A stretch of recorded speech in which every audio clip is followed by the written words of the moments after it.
was preparing for today, and I'm not gonna keep you very long. Now you hear that, and if you come from a black church, you hear that and you think, okay, we're gonna be here for 3 or 4 hours. But I promise to keep us to the time that has been asked of me.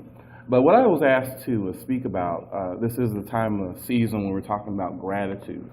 And as I was preparing, I was thinking about what are the things that I'm grateful for, what are the things that I'm thankful for.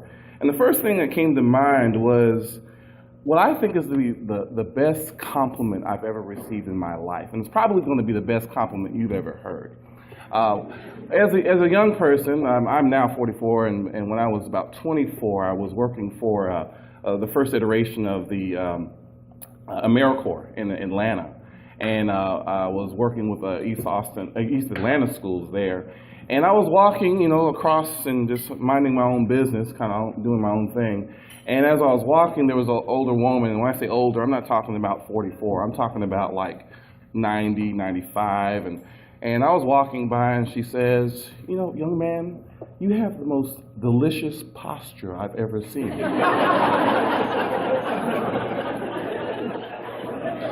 And the look I have on my face is about the same look I had at the time, because I wasn't sure how to receive that compliment. But the fact that she was 90, 95 kind of made it okay.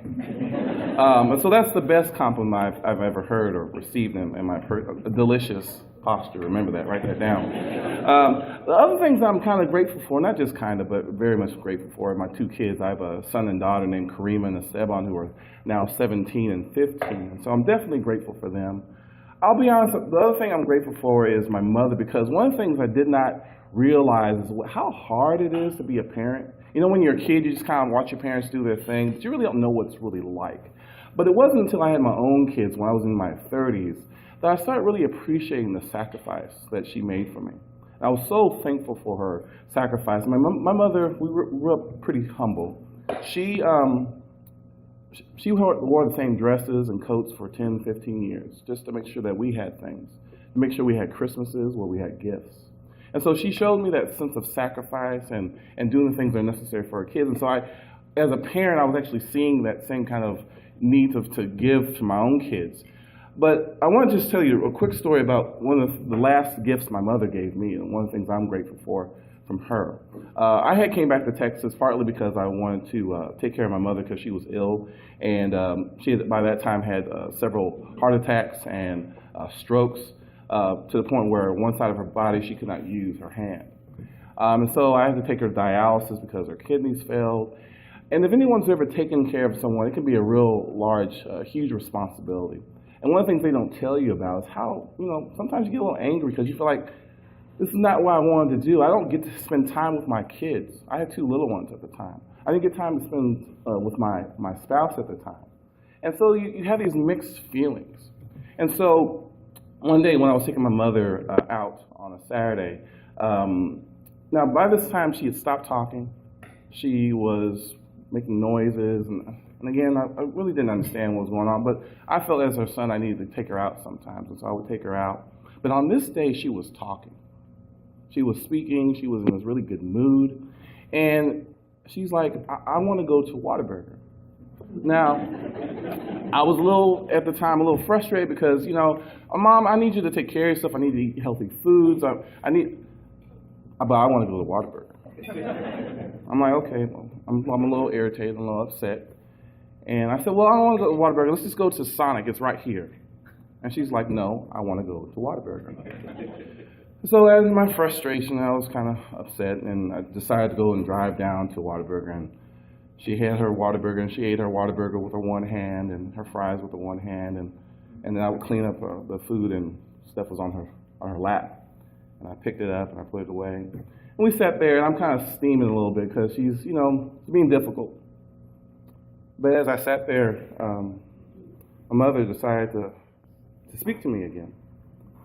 And she goes, I've never told you this, but thank you. Because I know I'm difficult. I'm not easy to get along with. I fuss at you about a lot of things. But I want you to know how much I appreciate you, and thank you so much. And when I think about that moment, that was the last time my mother spoke to me before she passed. She passed on Christmas Eve, 2006. I don't look forward to the holidays like I used to, because on that day is the day I remember my mother. But the thing that I'm most grateful about that day is that she showed me through her actions, through her words, how much she appreciated me.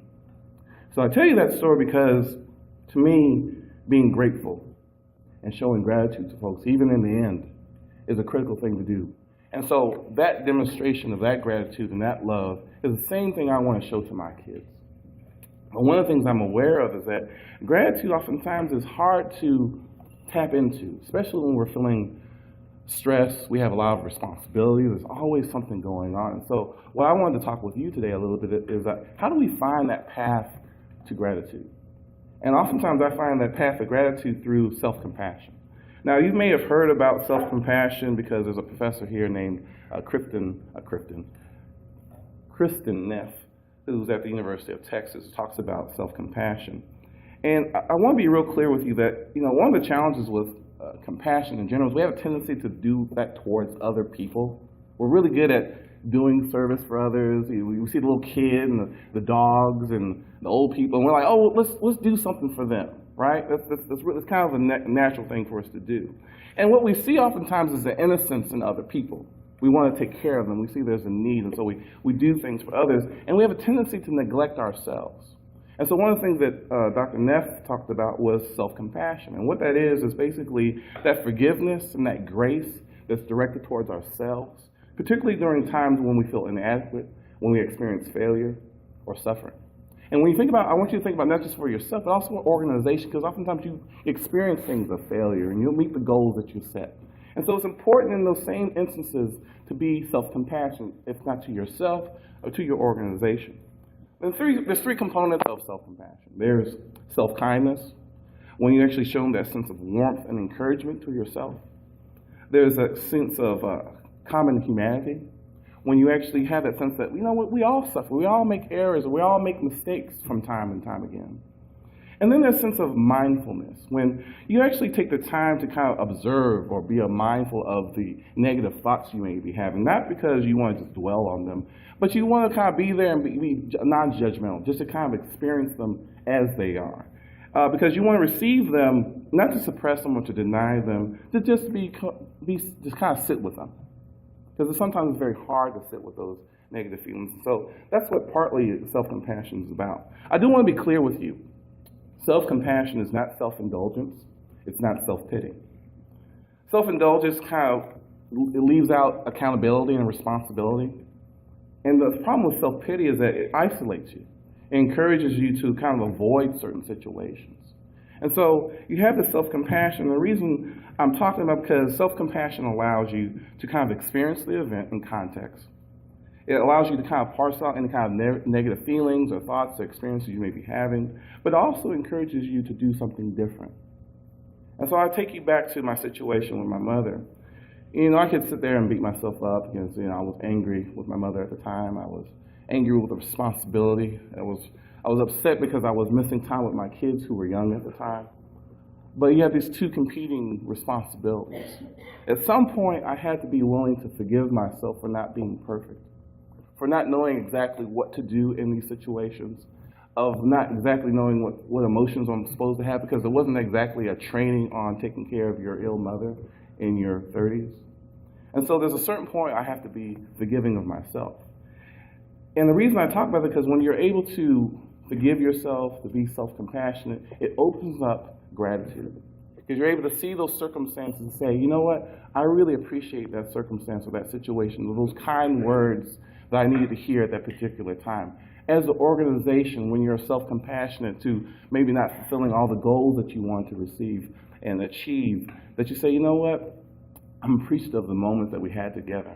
I'm appreciative of the moments that we shared, the times that we helped those young people or that family.